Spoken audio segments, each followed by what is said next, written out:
నమస్తే సార్. నమస్తే. సార్ సంజయ్ లీలా బన్సాలి ఒక డైరెక్టర్ మనందరికి తెలిసిందే. కానీ ఈయన ఒక ఫస్ట్ వెబ్ సిరీస్ తీశారు, హీరా మండి అని. చాలా టాప్ యాక్టర్స్ ఉన్నారు అందులో. దీని గురించి మంచి పాజిటివ్ రివ్యూస్ కూడా వస్తున్నాయి. ఇది నెట్ఫ్లిక్స్లో రిలీజ్ అయినప్పటికీ మంచి పాజిటివ్ రివ్యూస్ అయితే వస్తున్నాయి. దీని గురించి మీరేం చెప్తారు? అంటే హీరా మండి అంటే ఒక కళాఖండం అని చెప్పి చాలా మంది మాట్లాడుకున్నారు, భారీ బడ్జెట్తో తీసింది కూడా అంటున్నారు. మీరేమంటారు? అంటే ఫెమిలియర్ దర్శకులు కదా సంజయ్ లీలా బన్సాలి అంటే. నాకు తెలిసి అప్పట్లో దేవదాసు సినిమా అంటే ఒక 20 ఏళ్ళు అయిందేమో వచ్చి సినిమా.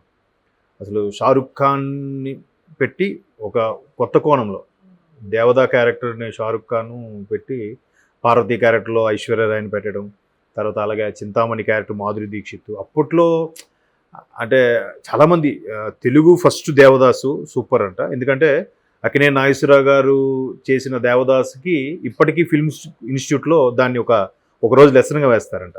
అంత అద్భుతం. దాన్ని చూసి చాలామంది చేశారు, బట్ నాగేశ్వరరావు గారి స్థాయిలో ఎవరూ చేయలేకపోయారు అనేది వాస్తవం. దాన్ని అప్పట్లో హిందీలో బాలీవుడ్ సూపర్ స్టార్ దిలీప్ కుమార్ గారు చేశారు. ఆ తర్వాత ఆ నెక్స్ట్ జనరేషన్ షారుఖ్ ఖాన్ గారు చేశారు, అది సంజయ్ లీలా బన్సాలి గారు. సో మెయిన్ అతనిది ఏంటంటే ఫోటోగ్రఫీ అమ్మ. సంజయ్ లీలా బన్సాలి గారు అంటే ఆ ఫోటోగ్రఫీ, ఆ కాస్ట్యూమ్స్, రిచ్ లుక్. మీరు డోలారే డోలార్ ఏదో పాట ఉంటుంది కదా, అప్పట్లో ఇప్పటికీ అది చాలామంది దాండియా ఆటలాడినప్పుడు కానీ, పెళ్ళి బ్యాండ్ బాజాలు కానీ కంపల్సరీ ప్లే చేస్తూ ఉంటారు. అంటే అంతగా రిజిస్టర్ అయిపోయింది. సో అటువంటి దర్శకులు కాబట్టి ఫస్ట్ టైం నాకు తెలిసి వెబ్ సిరీస్లోకి వస్తున్నారు. వెబ్ సిరీస్ కూడా మంచి ఇన్కమ్ సోర్స్ లాగా అనిపిస్తుంది నాకు. అదే అనిపించేది. అసలు వెబ్ సిరీస్ ప్రతి ఒక్కరు తీసుకుంటారు కదా, ఇళ్లలోకి వచ్చేస్తుంది కదా, ఏముందిలే ఇది వస్తుందా అని. కానీ ఆ సినిమా రిలీజ్ అయితే దానికి ఖర్చు ఎక్కువ. దాంట్లో మధ్యలో ఎంతమంది ఉంటారంటే ప్రొడ్యూసర్లు, సహాయక ప్రొడ్యూసర్లు, డిస్ట్రిబ్యూటర్లు, ఎగ్జిబిటర్స్, థియేటర్ ఓనర్స్, ఇంతమంది ఒక సమాఖ్యలా. దీనికి అవసరం లేదు, సింపుల్గా ఓటీటీ రిలీజ్ చేసేవచ్చు. అండ్ మోర్ ఓవర్ దీనికి పెద్ద ప్లస్ పాయింట్ ఏంటంటే సెన్సార్ బోర్డు లేదు, ఎటువంటిదైనా చేసేసుకోవచ్చు. సో ఇటువంటి కళాఖండాలు తీసే దర్శకుడికి ఈ ప్లాట్ఫామ్ దొరికితే ఇంకా న్యాచురల్గా తీయాలనుకుంటారు కదా. కొన్ని సెన్సార్ దగ్గరికి వెళ్ళేసరికి ఎంత న్యాచురల్గా తీయాలనుకున్నా కట్ అయిపోతాయి. ఇప్పుడు మొన్న రజాకార్ సినిమా తీశారు. ఇప్పుడులో మొన్న రజాకార్ సినిమా చూపించింది కూడా ఒక 30% అంటది. మీరు నమ్ముతారా? ఇంకా 70% భయానకంగా ఉండేవంట. అవన్నీ తెర మీద మనం చూపించలేము, ఆవిష్కరించలేరు. అది ఓటీటీ అయితే అది కూడా చేసేవచ్చు. యాక్ట్ చేసే నటులు దొరకాలే కానీ, వాళ్ళకి అమౌంట్ తీసుకొని యాక్ట్ చేసే వాళ్ళు దొరకాలే కానీ చేసేవచ్చు. సో అటువంటి కళాఖండాలు తీసే దర్శకులకి ప్లాట్ఫామ్ అనేది ఒక ప్లస్, కొన్ని సందర్భాల్లో మైనస్ కూడా అవుతుంది. బట్ ఇలాంటి మంచి దర్శకులకి ఇది ప్లస్సే. సో అది హీరా మండి అనే వెబ్ సిరీస్ రిలీజ్ చేస్తున్నారు. అంటే నేను విన్నాను, పెద్ద కళాఖండం అద్భుతం. అంటే కళాఖండం అని ఎందుకు అంటున్నారంటే, ఆల్రెడీ దర్శకుడు మన కళా తపస్వి విశ్వనాథ్ గారు లాంటి పేరు వచ్చేసింది బాలీవుడ్లో. ఆయన ఒక కళాఖండాలు తీసే దర్శకుడు. పద్మావతి, తర్వాత బాజీరావు మస్తాని, ఇట్లాంటివన్నీ కూడా. బాజీరావు మస్తాని కూడా నాకు తెలిసి శివాజీ అంగరక్షకుడు ఎవరో కదా బాజీరావు అన్నతను, ఆయనది. పద్మావతి అయితే మరి ఇంకా ఆవిని అప్పటి వరకు ఉన్న ఆవిడ ఇమేజ్, నా హీరోయిన్ ఆమె పేరేంటి మర్చిపోయాను, దీపికా పదుకొని ఒక రేంజ్లో తీసుకెళ్ళారు కదా. ఆవిడ కాస్ట్యూమ్స్ కానీ కథలుగా చెప్పుకున్నారు. ఆవిడ కట్టే ఒక్కొక్క డ్రెస్ కాస్ట్యూమ్స్ ల్యాక్స్లో ఉండేది. ఒక సందర్భంలో ఒక శారీకి 50 lakhs శారీ ఏదో కట్టుకున్నాను కూడా అప్పట్లో. 50 lakhs అంటే మాటలా చెప్పండి కదా. అసలు పవన్ కళ్యాణ్ అప్పుడెప్పుడో బాలు సినిమాకి 1,50,000 రూపాయలు ఫ్యాంట్ వేసుకున్నాడంటేనే, ఇందుగా బాబు 1,50,000 అంటే ఫ్యాంట్ అని అనుకునేవారు అందరూ. అట్లాంటిది 50 లక్షల రూపాయల శారీ అంటే వర్త్ ఉంటుందండి. ఎందుకంటే నా మిత్రుడు ఉన్నాడు దర్శకుడు, సినిమా ఇప్పుడు 2-3 సినిమాలు చేశాడు. గోస్ట్గా చాలా సినిమాలు డైరెక్ట్ చేశాడు. పాపం డైరెక్టర్లు వాళ్ళ పేర్లు వేసుకుంటారు. వాడు ఒక సాంగ్ రాసిస్తే దాని మీద సాంగ్ పిక్చరైజేషన్కి ఎంత వర్క్ చేస్తారంటే అండి, నిజంగా ఆ సాంగ్ లిరిక్స్ ముందు రాసుకుంటారు. ఆ లిరిక్స్లో వచ్చే పదం అర్థం బట్టి అక్కడ ఏం చూపించాలి, అది ఎన్ని సెకండ్స్ వస్తుంది ఆ వర్డ్ పాటలో, ఆ సాంగ్ ఆ లిరిక్ ఎంతసేపు ఆ సన్నివేశం చూపించాలి. జస్ట్ ఫాదరు చినిగిపోయిన బనీని వేసుకున్నాడని చెప్పడానికి ఒక బనీని తీసుకురావాలి, వాటి షర్ట్ ఇప్పి హ్యాంగర్ దొరికితే బనీని చూపించడం, అన్నీ ఎంత వర్క్ చేస్తే జస్ట్ మనకి అది సెకండ్లో 10వ వంతు రెప్పపాట్లో వెళ్ళిపోతుంది అక్కడ చిరిగిపోయిన బనీని వేసుకున్నాడని. అలాగా ఇట్లాంటి పెద్ద పెద్ద కళాఖండాలు తీయాలంటే ఎంత వర్క్ చేస్తారు నిజంగా.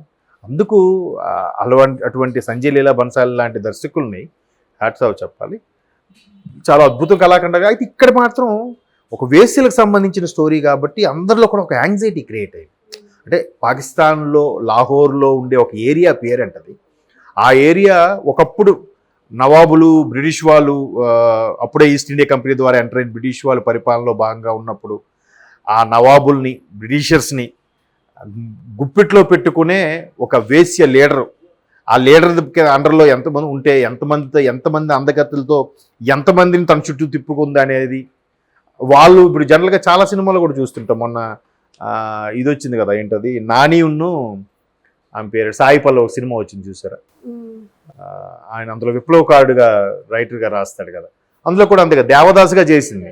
దేవదాసుగా చేసినా కూడా వాళ్ళకి కూడా ఒక మనసు ఉంటుంది, వాళ్ళు ప్రేమిస్తే బయటకు వస్తే ఎలా ఉంటుంది అనే సన్నివేశం. అంతెందుకు జ్యోతిలక్ష్మి పూరి జగన్నాథ్ ఒక వేశ్యకు కానీ మనసు ఉండి ఎవరినైనా ప్రేమిస్తే ఏంటి పరిస్థితి, పూరి జగన్నాథ్ గారు తీశారు సత్యదేవితో. అలాగా ఇక్కడ కూడా వాళ్ళు ఆడవాళ్ళే, మనుషులే కదా.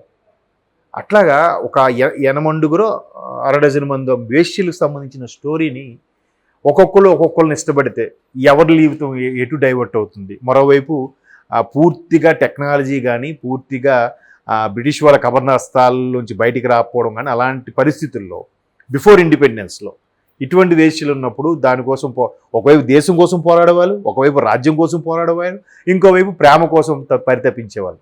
ఇట్లాంటి సన్నివేశాలు ఒకదానికొకటి లింక్ పెట్టి ఏం చేయడం, దట్టు వేశ్య అనేసరికి ఇప్పటికే మీరు నమ్మరు చాలా తేడాగా చూస్తారు, వీళ్ళకి ఏంట్రా అన్నట్టుగా.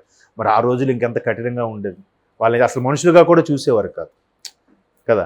సో అటువంటిది ఆ వేశ్యలను కూడా చాలా అందంగా చూపించారని, చాలా అద్భుతమైన కాస్ట్యూమ్స్ పెట్టి ఎలివేట్ చేసి ఆ లైటింగ్ ఏదైనా అసలు కెమెరా పనితనం కూడా ఎంత అద్భుతంగా ఉంటుందంటే, దర్శకుడు ఈ 23 క్రాఫ్ట్స్ కష్టపడేదంతా కూడా దాన్ని జనాలకు తీసుకెళ్ళింది ఎవరిది, కెమెరా. ఆ 24th క్రాఫ్ట్ అనేది చాలా ఇంపార్టెంట్. 23 క్రాఫ్ట్లు పనిచేసేది ఎక్కడ కనబడదు, ఆ 24ది లేకపోతే ఇది ఉంటుంది కదా. అందుకు చాలా ప్రాధాన్యత, ఇప్పుడు ప్రొడ్యూసరు దర్శకుడు తర్వాత ఎక్కువ ప్రాధాన్యత కెమెరాకు. ఆ కెమెరా తల్లి కాబట్టి ఈరోజు మనం మాట్లాడేది కూడా మనం నలుగురిలోకి వెళ్తుంది. సో అట్లా కెమెరా పనితనం. చీకట్లో అయితే ఓన్లీ క్యాండిల్స్తో లైటింగ్లా చూపిస్తారు, బట్ వాళ్ళ లైటింగ్ వాళ్ళు పెట్టుకుంటారు, బట్ మనం ఏమనుకుంటాం అబ్బా క్యాండిల్ లైటింగ్లో ఏం బాగా చూపించారా అన్నట్టు ఉంటుంది. అది కూడా అద్భుతమైన పిక్చరైజేషన్. సో అటువంటి సంజయ్ లీలా బన్సాలీకి ఇటువంటి ప్లాట్ఫామ్ దొరకడం అనేది చాలా అద్భుతం. ఓపికగా కూడా ఉంటుంది కదా. ఇంతకుముందు సినిమాలు తీసేవారు, సినిమాలు తీస్తే ఏమవుతుందంటే సార్ లెందీ అవుతుంది సార్, ఇప్పటికే దేవదాస్ సినిమా 3 hours అయిపోతుంది సార్, కొన్ని సీన్లు కట్ చేసేద్దాం, చాలా సీన్లు కట్ చేసేసారంట. అసలు షారుఖ్ ఖాన్ కొన్ని సీన్లు ఎక్స్ప్రెషన్స్ క్లోజ్ షాట్లు ఉంటాయి, నిజంగా కింగ్ ఖానే. అలా అంటే మీరు చూసారో లేదో దేవదాస్ సినిమా, అలా చాలా అసలు అమ్మా ఇది ఎక్స్ప్రెషన్స్ ఇవ్వడానికే పుట్టాడేమరా అనిపిస్తుంది. అంటే ఆల్రెడీ అతను కూడా ఎంత ప్రెజర్ ఉంటుంది, అంత బాలీవుడ్ స్టార్ అయినా అతను మహామహులు చేసేశారు. నాగేశ్వరరావు గారు, దిలీప్ కుమార్ లాంటి సూపర్ స్టార్లు చేశారు. మనం ఏమాత్రం తేడా కొట్టినా ఎంత బ్యాడ్ అయిపోతామని భయం కూడా ఉంటుంది కదా. బట్ ఆయన మెప్పించగల చేశాడు, అటువంటి అవుట్పుట్ రప్పించుకున్న దర్శకుడు మళ్ళీ ఈయన సంజయ్ లీలా బన్సాలి. సో అట్లాంటిది ఇప్పుడు వేశ్యల్ని ఒక పెద్ద వేసి ఉంటుందంట, ఆ వేసికి దగ్గర ఒక పెంచుకునే కూతురు, ఒక పెద్ద కూతురు, చిన్న కూతురు, వాళ్ళ చెల్లి అదే వృత్తిలో ఉంటారు కదా. సో వాళ్ళు ఆ వృత్తిలో ఉన్నా కూడా ఒక్కొక్కరిని ఇష్టపడ్డము, బయటికి వెళ్ళిపోదామా ఈ ప్రపంచం నుంచి, ఈ నరక కోపం నుంచి ఎప్పుడు బయటపడదామా అనే ఒక తపన. దాని బయటికి వెళ్తే బ్రిటిష్ వాళ్ళని కానీ లేదా నవాబులు రాజకీయ పరిపాలన కానీ రకరకాలుగా ఉంటాయి. అప్పుడు వచ్చి తలుచుకుంటే నిజంగా భయంతో అలా బతికేసేవాళ్ళ అనిపిస్తుంది. అంటే అందరూ చెప్పడం ఏంటంటే చాలా అద్భుతంగా పిక్చరైజ్ చేశారు. అది 90s బిఫోర్ ఇండిపెండెన్స్లో ఎలా ఉండేది, ఆ వేశ్యలకి ఎవరెవరిని ప్రేమించారు, వాళ్ళు ఎంత కీలకమైన వ్యక్తులు, ఏ నవాబుల పిల్లలు లేదా జమీందారు వ్యవస్థ కూడా ఉండేవి కదా, జమీందారు వ్యవస్థను పిల్లలు పెట్టరు. వాళ్ళని ఎందుకు ప్రేమిస్తారంటే వాళ్ళే తరచుగా వస్తూ ఉంటారు, వీళ్ళకి డబ్బున్నోళ్ళే కదా ఇలాంటి వేశ్య కుంపలకు ఎక్కువగా వెళ్ళేది.